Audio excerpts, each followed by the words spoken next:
అందరికీ నమస్కారం. యువతరమా, భావితరమా, నేటితరమా, యువగళం భావి భారత సమాజానికి ఎంతో అవశ్యం. అదే బాబు గ్యారంటీ. ఉపాధి కల్పనకు శ్రీకారం చుట్టే దీర్ఘకాలిక ప్రయోజనాలకు ఆయన ఆది గురువు. పల్లె పల్లెలో ఐటీ విప్లవం ద్వారా ఆర్థిక స్వావలంబన కల్పించినటువంటి యోధుడు చంద్రబాబు.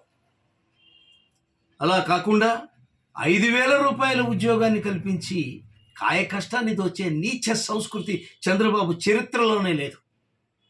వ్యవస్థల్ని మెరుగుపరచాలన్నా, సంస్థలను నెలకొల్పి ఉపాధి ఊసెత్తాలన్నా, ఊపిరి పోయాలన్నా ఆయనే ముఖ్యులు, ఆద్యులు, పూజ్యులు.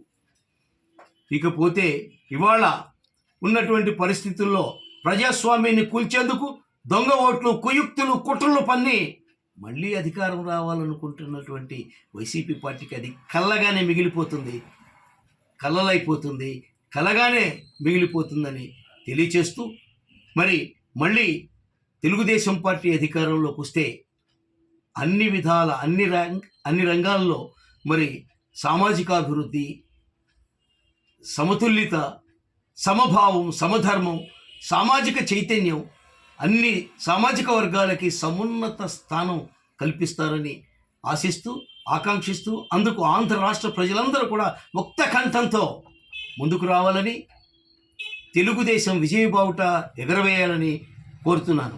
ఆదిత్య హృదయం పుణ్యం, సర్వశత్రు వినాశనం, జయావహే జపన్నిత్యం, అక్షయం పరమం శుభం. రథసప్తమి శుభాకాంక్షలు తెలియజేస్తూ మీ ఉల్లం శేషగిరిలో అడ్వకేట్, హైకోర్ట్ ఆఫ్ ఆంధ్రప్రదేశ్.